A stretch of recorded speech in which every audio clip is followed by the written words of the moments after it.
My name is Myra Whitmore. I'm 34 years old, a cardiology resident, and a single mother of 3-year-old twins. 2 months ago, I was lying in an emergency room, bleeding internally after a car accident. My hands were shaking as I dialed my parents' number. I needed someone, anyone, to watch Lily and Lucas for just a few hours while doctors tried to save my life. What I got instead was a text message in our family group chat that read, "You've always been a nuisance and a burden.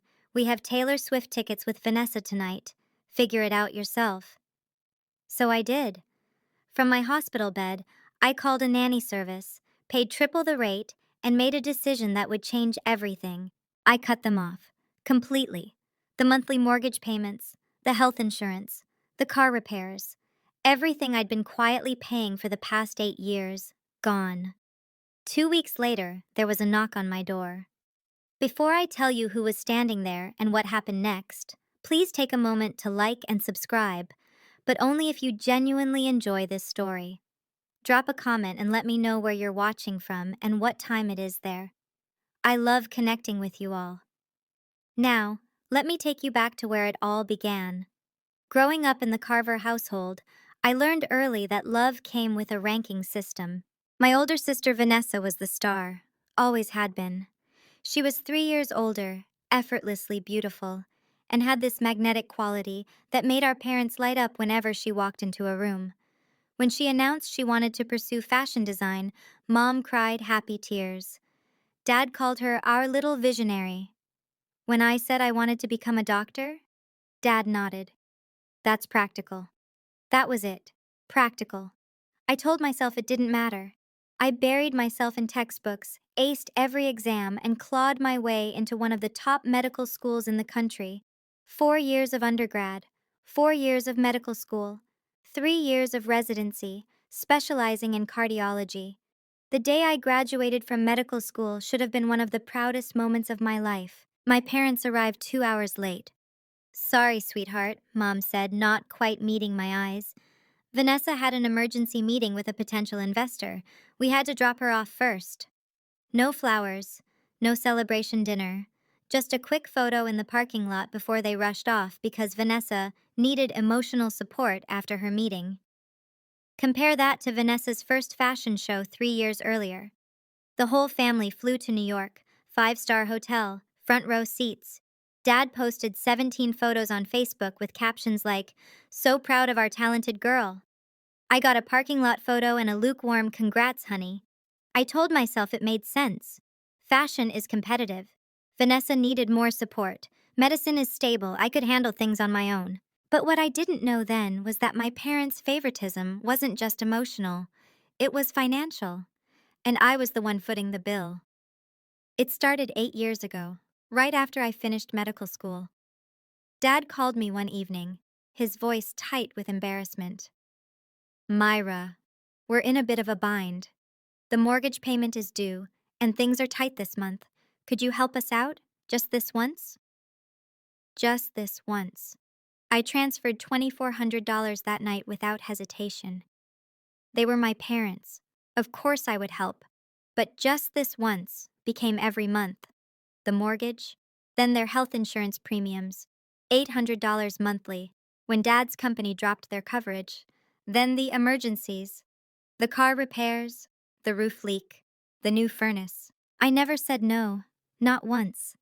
When I got pregnant with the twins and their father walked out during my 5th month, I called my parents from the hospital after a scary bleeding episode. I was terrified, alone, desperate for support. "Oh, honey, we wish we could come," Mom said, "but Vanessa is so stressed after her show in Milan. She really needs us right now." They didn't come. Not for the birth. Not for the first month when I was barely sleeping, nursing 2 newborns while studying for my board exams. But the automatic transfers kept going out. $2,400 for the mortgage, $800 for insurance, whatever else they needed. I kept a spreadsheet. I don't know why. Maybe some part of me needed to see it in black and white. The numbers were staggering. 8 years, $320,000. Give or take. I never asked for gratitude. I never expected a parade.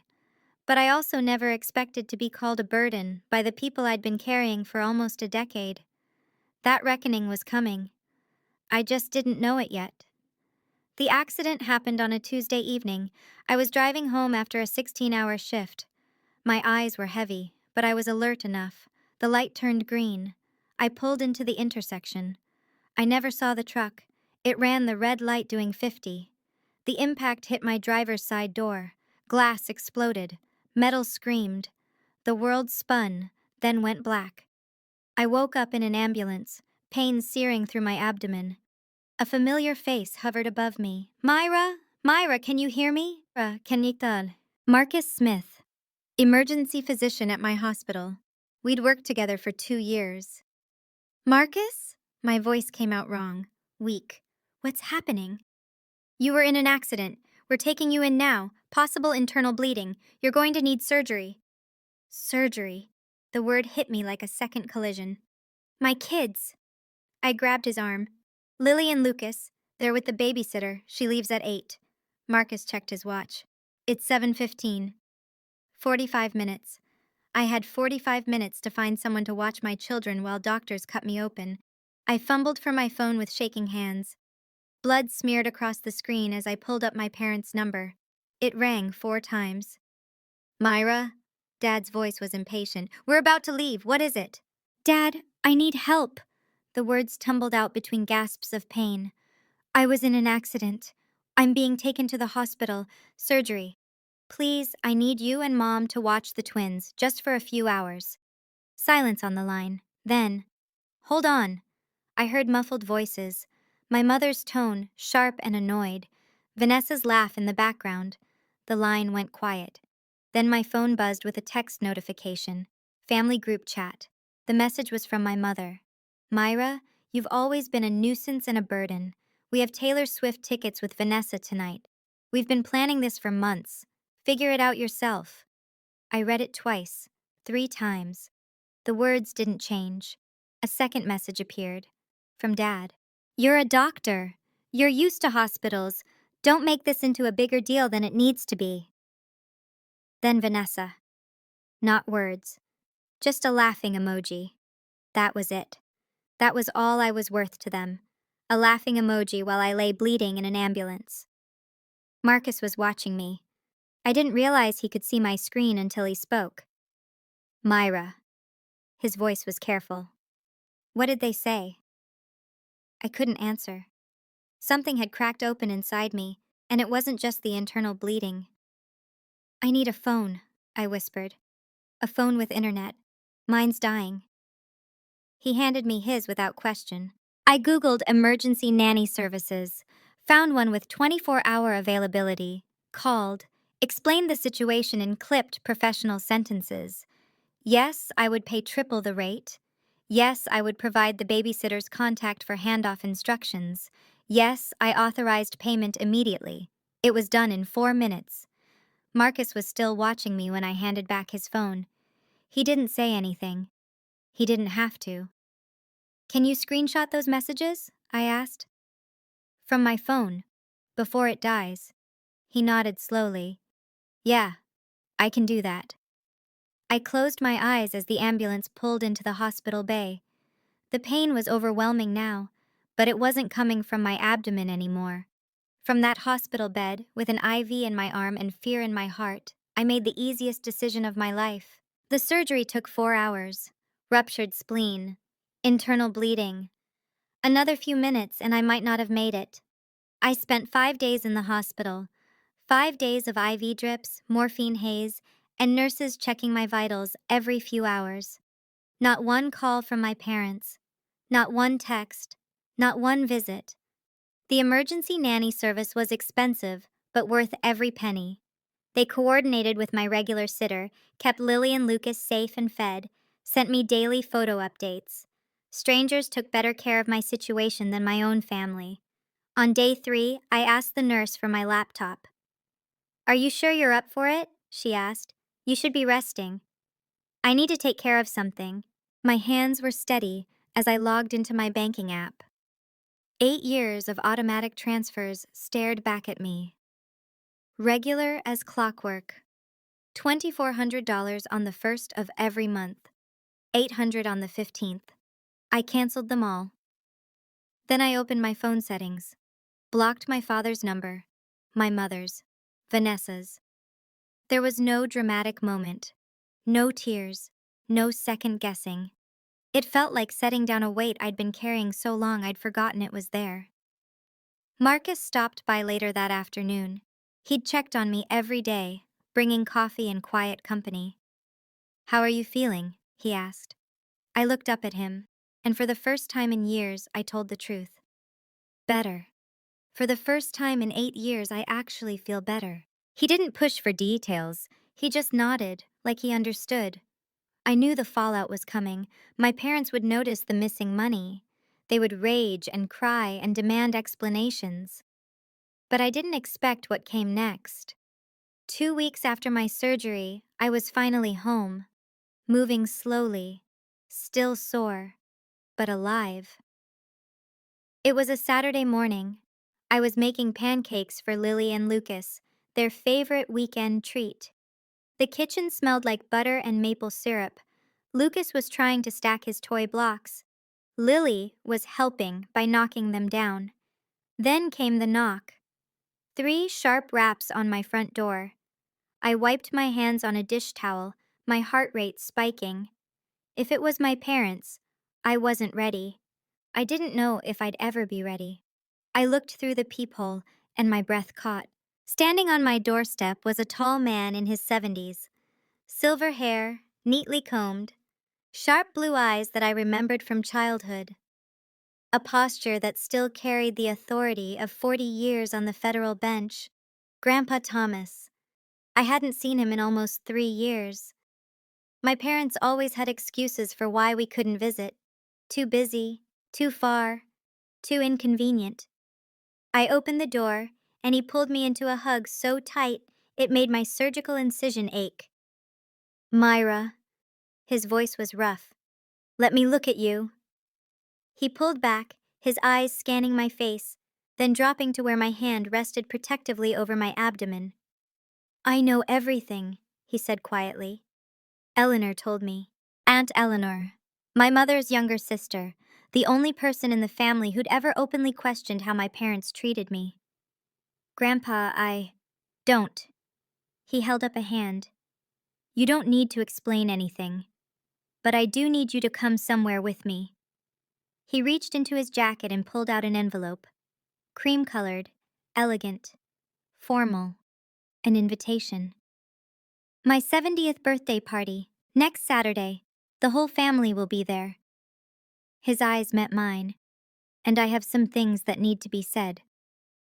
Grandpa Thomas sat at my kitchen table, watching Lily and Lucas with a soft smile. They'd taken to him immediately, showing off their toys, demanding his attention. He gave it freely. "They look just like you did at that age," he said, same stubborn chin. I set down 2 cups of coffee and took the seat across from him. "Grandpa, how did you find out? About the accident? About everything?" "Eleanor called me the night it happened." He wrapped his hands around the mug. "She'd heard through one of your cousins, when she told me what your parents did." He stopped, jaw tightening. "I've watched this for years, Myra. The way Helen and Richard treat you versus Vanessa. I'm old, but I'm not blind." I stared at my coffee. I thought maybe I was imagining it, making it bigger than it was. "You weren't." His voice carried the weight of a man who'd spent decades separating truth from lies. "I was a federal judge for 40 years. I know how to read people. I know what favoritism looks like, what exploitation looks like." He leaned forward. "Tell me something. Do you still have records of the money you've sent them?" I nodded slowly. "Every transfer, 8 years." "Good." He sat back. "I want you to put together a summary. Every payment, every date, every amount." "Why?" "Because at my birthday party, in front of the entire family, I intend for the truth to come out." His eyes were steel. "Not as an attack, not as revenge, simply as facts. And facts, as I learned in 40 years on the bench, have a way of speaking for themselves. My hands trembled around my mug. What if they hate me? The ones who matter won't. He reached across and squeezed my hand. And the ones who do never deserved you. The next 2 weeks were a blur of preparation. I printed every bank statement, every transfer confirmation, 8 years of financial records, organized chronologically, bound in a plain manila folder. Looking at it all together was staggering. Month after month, year after year, a river of money flowing one direction. Aunt Eleanor came over 3 days before the party. She was 55, sharp-tongued, and had always been the black sheep of the family for refusing to pretend everything was fine. She flipped through the folder, her expression darkening with each page. $360,000, she said flatly. Myra, do you understand what this is? I know. This is more than most people make in 7 years of full-time work. She set down the folder. And they called you a burden. I pressed my palms against the kitchen counter. I don't want to destroy the family, Aunt Eleanor. I just want them to see, to acknowledge what I've done. You're not destroying anything. She stood and put her hand on my shoulder. You're just stopping the lie. They built their comfortable life on your silence. You're not obligated to keep giving them that. I nodded, though my stomach churned with anxiety. What if everyone takes their side? Some might. Family is complicated. She shrugged. But your grandfather has a lot of influence, and more importantly, you have the truth. That evening, I got a text from a cousin I barely spoke to. Heard you and your parents had a falling out. Vanessa's been telling everyone you've been acting erratic since your accident. Just wanted to give you a heads up. I stared at the message. They were already spinning the narrative, painting me as unstable, preparing their defense before I even arrived. I hadn't wanted a fight, but it seemed they were bringing one anyway. Grandpa Thomas's house was a colonial estate on 3 acres of manicured land. White columns, wraparound porch, the kind of place that whispered old money and quiet authority. I pulled into the circular driveway, my hands tight on the steering wheel. Lily and Lucas were in their car seats, chattering about the big house and the balloons they could see through the windows. More than 40 cars lined the property. The whole family was here. I wore a simple navy dress, professional, understated. I wasn't here to make a scene. I was here to tell the truth. The folder was in my bag. Inside, the party was already in full swing. Waiters circulated with champagne. A string quartet played in the corner. Crystal and silver glinted under the chandelier light. I spotted them immediately. My parents stood near the fireplace. Dad in his best suit, looking distinguished. Mom in a cream-colored dress, laughing at something someone said.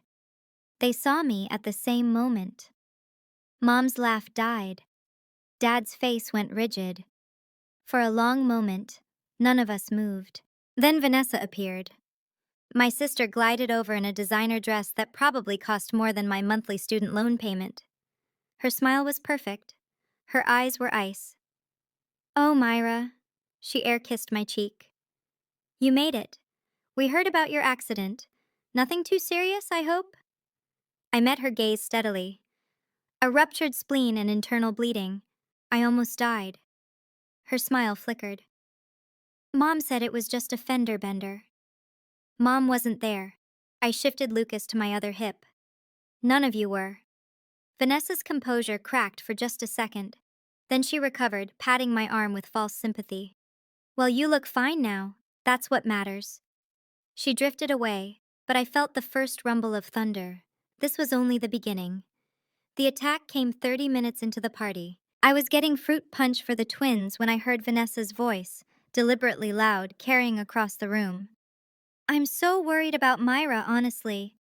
She was talking to a cluster of aunts and cousins near the dessert table. The accident really affected her. She's been saying the strangest things.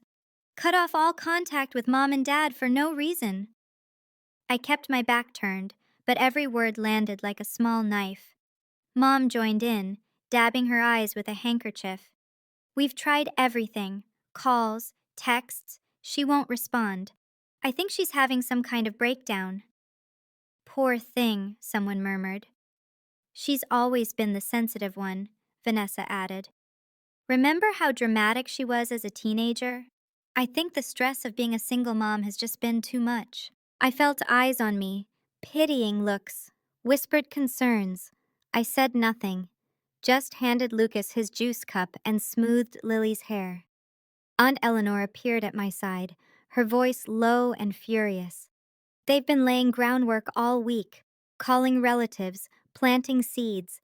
They know something's coming, and they're trying to discredit you first. I know. Are you okay? I looked across the room at my grandfather. He was watching the scene with an unreadable expression, a glass of whiskey in his hand. He gave me the smallest nod. I'm fine, I told Eleanor. Let them talk. The room quieted suddenly. Someone clinked a glass. Grandpa Thomas rose from his chair. At 70, he still commanded attention like the courtroom judge he'd been for 4 decades. Every eye in the room turned to him. Before we continue with the festivities, he said, his voice carrying effortlessly, I have a few things I'd like to say. The air changed. This was it. Okay, I need to pause here for a second. Before Grandpa reveals what he knows, I want to ask you something. Have you ever been in a situation where someone tried to rewrite the truth about you? Where they painted you as the crazy one just because you finally stood up for yourself? Drop a comment and share your story, or just type truth if you've been there. And if you're enjoying this, please hit that like button. Trust me, what happens next is worth staying for. Now back to the party. Before Grandpa could continue, my father stepped forward. Dad, wait! His voice was controlled, but I could see the tension in his jaw. Before you say anything, there's something the family should know. Grandpa raised an eyebrow. Richard? Dad turned to face the room, every inch the concerned parent. As many of you may have heard, my daughter Myra has been going through a difficult time. He gestured toward me with a sad smile. After her accident, she's been confused, distant. She's cut off contact with her mother and me completely. Mom stepped up beside him, still clutching that handkerchief. We've only ever wanted the best for her, she said, her voice trembling.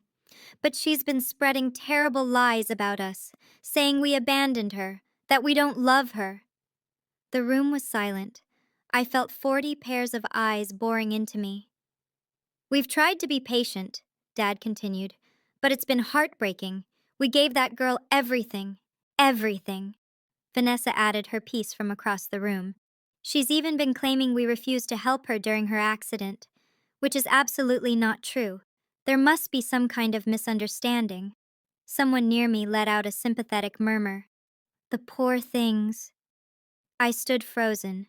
Lily had buried her face in my neck, sensing the tension. Myra! An aunt I barely knew approached me. Honey, is everything okay? Your parents are so worried about you. I opened my mouth to respond, but no words came. Then Grandpa Thomas's voice cut through the room like a gavel. Are you finished, Richard? The question was quiet, mild even, but every person in that room heard the steel underneath. Dad's confident expression faltered. I just thought the family should know. The family should know the truth, Grandpa interrupted, and I intend to give it to them. Grandpa Thomas walked to the center of the room. His gait was measured, deliberate, the walk of a man who had presided over hundreds of cases and never once lost control of his courtroom. I've listened to your concerns, Richard, he said. Helen, Vanessa, you've painted a very clear picture of a troubled young woman who's turned against her loving family. He paused, letting the words hang. Now, I'd like to ask some questions. Dad shifted uncomfortably. Dad, I don't think this is the place. This is exactly the place. Grandpa's voice didn't rise, but it hardened. This is family, and families should know the truth about each other. He turned to my father. Richard, a simple question. Who has been paying the mortgage on your house for the past 8 years? The color drained from Dad's face. What? Your mortgage. $2,400 a month for 8 years. Who's been paying it? We, Dad's eyes darted to Mom. We pay our own mortgage. Do you? Grandpa reached into his jacket pocket and pulled out a folder. My folder. Because I have here a complete record of bank transfers from Myra's account to your mortgage company every month for 96 consecutive months. A murmur rippled through the room. That's a misunderstanding, Mom stammered. Myra offered. We never asked. I'm not suggesting you held a gun to her head, Grandpa said calmly. I'm simply establishing facts. He opened the folder. Let me share some numbers with the family. I think they'll find them illuminating. Across the room, Vanessa had gone pale. Dad's hands were clenched at his sides. Mom looked like she might faint, and I stood there, holding my children, my heart pounding as the truth finally began to surface. 8 years, Grandpa Thomas read from the folder. Let's break it down. The room was utterly silent. Even the string quartet had stopped playing. Mortgage payments, $230,400. He looked up. That's the house Richard and Helen live in, the house they claim they pay for themselves. Someone gasped. Health insurance premiums, $76,800. When Richard's company dropped their coverage, Myra picked up the bill. He flipped a page. Car repairs, home maintenance, emergency expenses, approximately $45,000. Another page. Cash gifts and financial support for Vanessa's fashion ventures, $12,000. He closed the folder. Total, $364,200, give or take. The silence was deafening. Aunt Eleanor stepped forward. For context, everyone, that's more than most people make in 7 years of full-time work. Myra did this while completing her medical residency and raising infant twins, alone. She offered, Mom's voice cracked. We never forced her. No one said you forced her, Grandpa replied. But I am curious. In 8 years of receiving this support, how many times did you say thank you? No answer.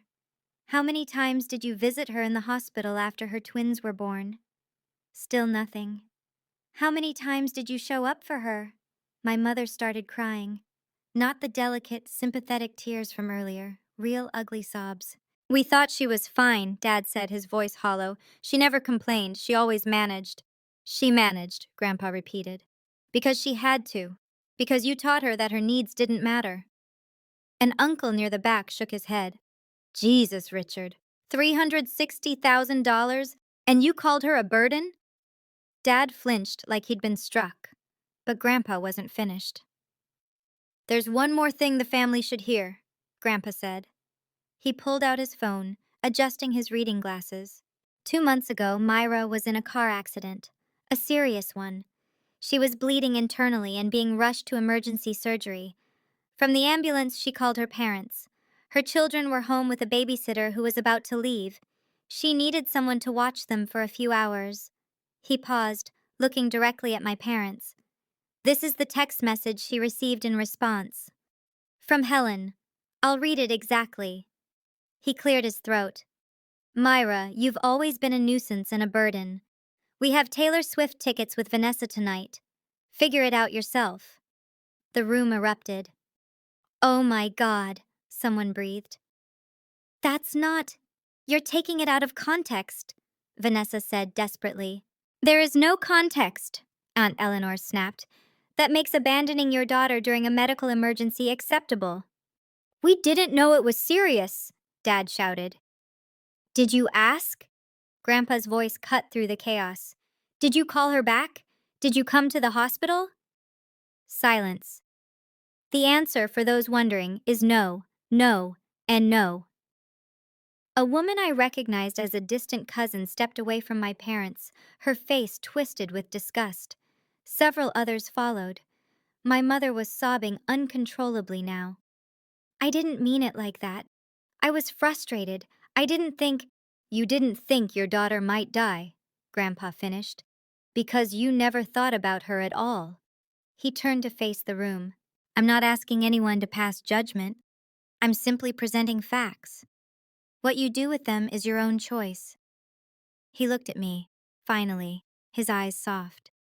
Myra, is there anything you'd like to say? I hadn't planned to speak. I'd come here expecting Grandpa to handle everything, to let the facts speak for themselves while I stood silently in vindication. But looking around the room, at my crying mother, my shell-shocked father, my sister's crumbling facade, I realized I had something to say after all. I handed Lucas to Aunt Eleanor and stepped forward. I didn't come here for revenge. My voice was steadier than I expected. I came here because Grandpa invited me, and because for 34 years, I've been living with a version of my family that wasn't real. A version where I was the strong one, the reliable one, the one who didn't need anything. I looked at my parents. I believed you. When you said Vanessa needed more support because her industry was harder, when you said I could handle things on my own, I believed you, and I tried to be what you needed me to be. A tear slid down my cheek, but I didn't wipe it away. But that night in the ambulance, bleeding and terrified, I finally understood. I wasn't strong to you. I was convenient. I wasn't reliable. I was exploitable. And no matter how much I gave, it would never be enough to make you see me the way you see her. Several family members had moved closer to me. An aunt touched my arm. A cousin nodded with tears in his eyes. My father started to speak. Myra, I'm not finished. He stopped. I don't hate you, I said quietly. But I can't keep pretending this is okay. I can't keep buying love that should have been free. An uncle across the room turned to my father. How could you, Richard? This whole time, you've been living off your daughter while treating her like nothing. The room was turning. I could feel it. So what now? Dad's voice was desperate. You've humiliated us in front of the whole family. Are you happy? I shook my head slowly. I'm not happy, Dad. None of this makes me happy. I took a breath. But I'm also not sorry. Because this isn't about humiliation. It's about honesty. For the first time in 8 years, our family knows the truth. Not your version, not Vanessa's spin, the truth. Vanessa tried once more. This is ridiculous. You're acting like we're monsters. We're your family. Families help each other. You're right. I turned to face her. Families do help each other. So where were you when I was pregnant and alone? Where were you when I was raising newborns while studying for boards? Where were you when I was bleeding out in an ambulance? She had no answer. I looked back at my parents. From now on, I won't be sending money. Not because I can't afford it, but because financial support should be a gift, not an obligation. And it should flow both ways in a family that actually cares about each other. My mother reached toward me. Myra, please. I'm also not cutting you off forever, I continued. But I need space, real space, not a few weeks of guilt-tripping followed by everything going back to normal. I need you to actually think about what you've done. And if someday you can acknowledge it, really acknowledge it, maybe we can rebuild something. I took Lucas back from Aunt Eleanor, but I won't hold my breath. A great aunt approached me, taking my hands in her weathered ones. I'm so sorry, sweetheart, I had no idea. All these years I thought you were the one who had it easy. I know, I said softly. Everyone did. That's how it was supposed to look. All right. I want to check in with you again. That moment when I finally said those words, when I chose myself for the first time, did it resonate with you? I know so many of us have been taught that family means sacrifice, no matter what. But here's the thing. Boundaries aren't betrayal. Saying no isn't selfish. Type boundaries in the comments if you agree. And if you know someone who needs to hear this story, share it with them. Now, let's see what happened in the aftermath. My parents left the party early. No one stopped them. No one said goodbye. Dad helped Mom to the car while she sobbed into his shoulder. Vanessa followed with her head down, refusing to make eye contact with anyone. The silence they left behind was heavy, but not uncomfortable, more like the quiet after a storm passes. In the days that followed, the fallout was swift. My phone buzzed constantly with messages from relatives. Cousins I'd barely spoken to in years reached out to apologize. Aunts and uncles who'd always believed my parents' narrative of the perfect family were reevaluating everything. "I always thought you were the difficult one," Cousin Rachel texted me. "Vanessa made it sound like you pulled away for no reason. I'm so sorry I believed her." The family group chat, the one where I'd received that devastating message, went silent. Then it was deleted entirely. More significantly, my parents found themselves quietly excluded from family gatherings. When my cousin Michael had his 40th birthday 3 weeks later, they weren't invited. When Aunt Eleanor hosted Easter brunch, their names weren't on the list. No one made a formal announcement. No one declared sides. They simply stopped being welcome. My mother called me from a new number 2 weeks after the party. I let it go to voicemail. "Myra, please, we need to talk. This has all been blown out of proportion. Your father is devastated. I'm devastated. Can't we just move past this?" I listened to it once, then I deleted it. Forgiveness wasn't a reset button. I knew that now. It was a release, for me, not for them. And I wasn't ready to release anything yet. But the financial consequences? Those were just beginning. 3 months after the party, I got a call from Aunt Eleanor. "They're selling the house." I set down my coffee cup. "What?" "Your parents. They put the house on the market last week. Word is they couldn't keep up with the mortgage payments." I should have felt something. Satisfaction. Vindication. Maybe even guilt. Instead, I just felt tired. "Where will they go?" "Your Uncle Frank is letting them stay in his guest house temporarily." Eleanor paused. "He made it very clear it's conditional. They need to get jobs, real jobs, not just waiting for someone else to bail them out. Jobs." My parents hadn't worked full-time in years. Dad took early retirement at 55. Mom had never worked outside the home. They'd been living off my money, and they hadn't even realized how dependent they'd become. "What about Vanessa? Can't she help?" Eleanor laughed. It wasn't kind. "Vanessa's been drowning since her divorce. Word got out about the party. Someone in the family knows someone in fashion. She lost a major design contract. Last I heard, she's waitressing part-time." I stared out my kitchen window at Lily and Lucas playing in the backyard. "I don't want them to suffer," I said quietly. "I know you don't, sweetheart. That's because you're a good person." Eleanor's voice softened. "But they didn't suffer for 8 years because you were supporting them. They didn't grow. They didn't learn. You stopping wasn't cruel. It was necessary." She was right. I knew she was right. That evening, I sat down with my new budget. The $3,200 I used to send my parents every month now went into a college fund for the twins. They'd never worry about student loans. They'd never carry someone else's burden the way I had. That felt like justice enough. The call came on a Tuesday night, 6 months after Grandpa's party. I was putting the twins to bed when my phone lit up with an unknown number. Normally, I'd ignore it, but something made me answer. "Myra?" Vanessa's voice was different, smaller. The polished confidence that had always defined her was gone. "Vanessa." "Please don't hang up." She took a shaky breath. "I know I don't deserve your time, but I need to say something." I sat down on the edge of my bed. "I'm listening." "I'm sorry." The words came out cracked. "I'm so sorry. For everything. For the way I treated you. For the things I said. For laughing at that text message when you were—" Her voice broke. "When you were dying, I laughed. What kind of person does that?" I waited. "I didn't know," she continued.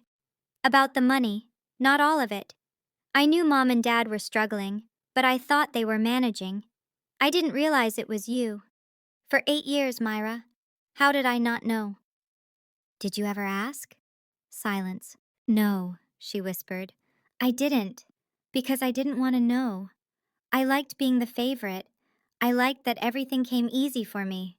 She laughed bitterly. "Nothing's easy anymore."